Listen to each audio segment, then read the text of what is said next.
Hi, I'm Pete. Welcome back to my channel. Today we're back in the workshop. I just purchased this table saw crosscut sled from Rockler. I also got the drop-off platform accessory for it. Today, let's go ahead and unbox this and start the process of putting it together, and let's see if it's all that it's cracked up to be. So, let's get started and let's have some fun.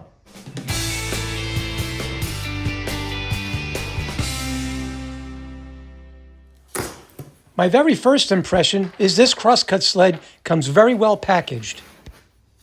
Hopefully that's an indication of overall quality. With all the parts and pieces ready to go, let's dive into the instructions and get started. Step 1 is to set up the miter bar in your table saw's miter slot.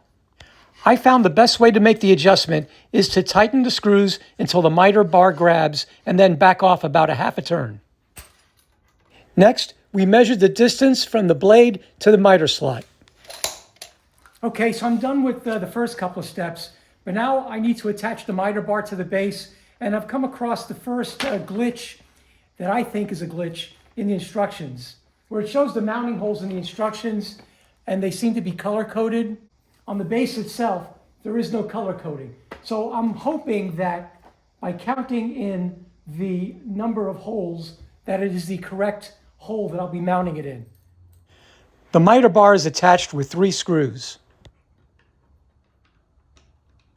Once the miter bar is installed, it's now time to double check to make sure the table saw blade falls within the cut zone marked on the zero clearance insert. Okay, I just came across issue number 2. In the instructions, it says to mount this handle to this bolt by you remove this wing nut,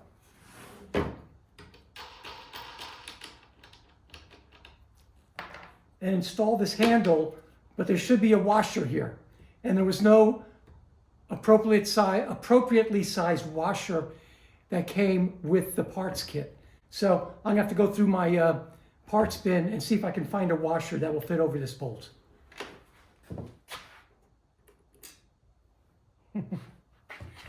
Luckily, I had just such a washer. After attaching the handle, it's time to install the extension base. The base is attached to the extension rod by 2 T-bolts. Trying to tighten the bolts with the wrench that came with the unit was an exercise in futility. I highly suggest having a ratchet set at the ready to finish up this install. The final accessories to be installed are the flip stop and hold down clamp.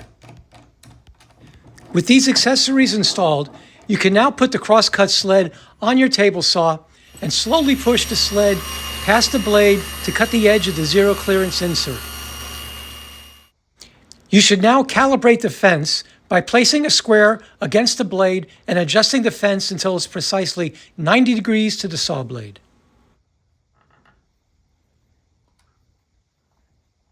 It's always a good idea to do a test cut and make adjustments if necessary.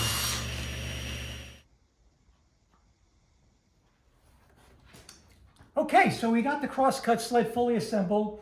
It went together fairly easily. We had a couple little snafus.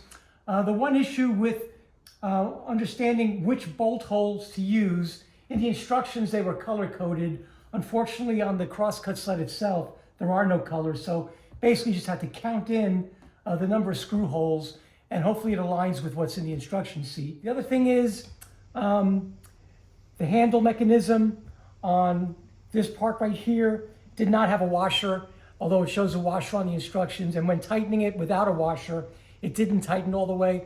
So luckily I had a washer in my parts bin. The other thing is the little wrench that it comes with was worthless. So you're gonna have to use some of your own tools to put this together. One thing that I did like though, is that it does come with an extra zero clearance insert. And I think that's gonna be important if for whatever reason you have to readjust your table, if it comes out of whack and you have to readjust the table, that'll also throw the distance from your miter slot to your blade off. So having another one of these inserts will allow you then to recalibrate the cutoff sled to the blade. Anyway, so now that that's complete, let's go ahead and build the drop-off table. Just like the crosscut sled, the drop-off platform comes very well packaged. The initial steps for the drop-off platform are very similar to that of the crosscut sled.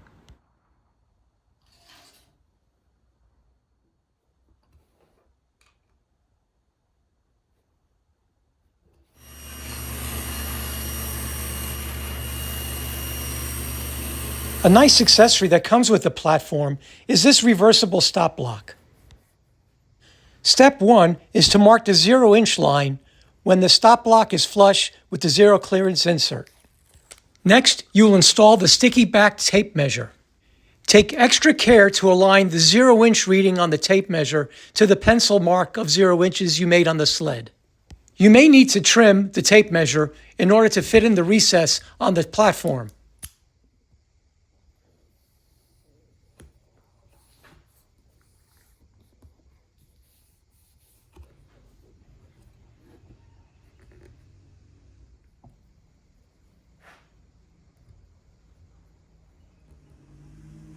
A nice feature of this stop block is that it can rotate depending upon the length of cut.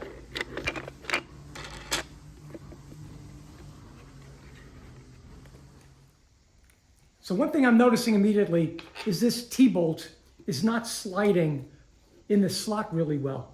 So I was taking a look at it and it's not seating all the way in. So I think the recess that's been cut into this drop-off platform hasn't been cut out wide enough for this T-bolt.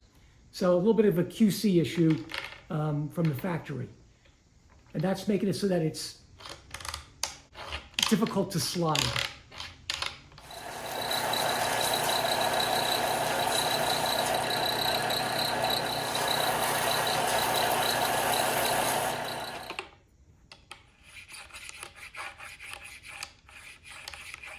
Much better.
Well, there you have it. That's the complete installation of this new Rockler crosscut sled and drop-off platform.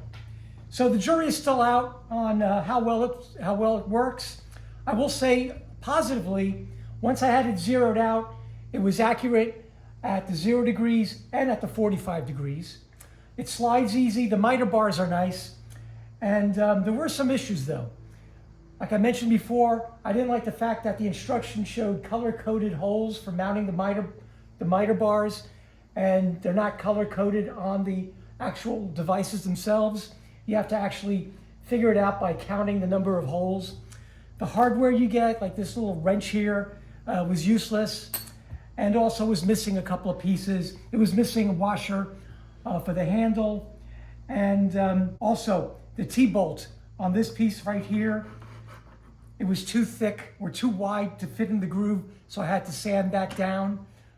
Something else that may become an issue in the future is with the miter bars, that if they ever come out of adjustment and get loose, the only way to tighten them up is by removing them from the crosscut sled and readjusting them and then reinstalling them. It would have been nice if there was an adjustment on the bottom to be able to tighten them up, but unfortunately, they're not there. You have to remove them completely in order to readjust them. We'll see if that becomes an issue in the future. But putting those initial quality control issues aside, once you get to use the product, I really liked it. And some of the things I really liked about it are as follows. The base material slides nice and easy. The fence feels very robust and has good repeatability of angles. I like that extra zero clearance inserts were included with both pieces. The flip stop feels very sturdy and has a built-in micro adjust feature. The included stop block on the drop-off platform will come in handy when making repeatable cuts. Another nice feature is the hex key has its own storage location right on top of the platform. The fence extension is a must-have accessory when cutting those extra long pieces of stock. Well, I hope you enjoyed this video. If you did, please hit like and please remember to subscribe. And please stay tuned for my next video where I'm going to compare the new Rockler Tablesaw Crosscut Sled to its older brother, its original version. And we'll go through which one works best. So take care and I'll see you soon.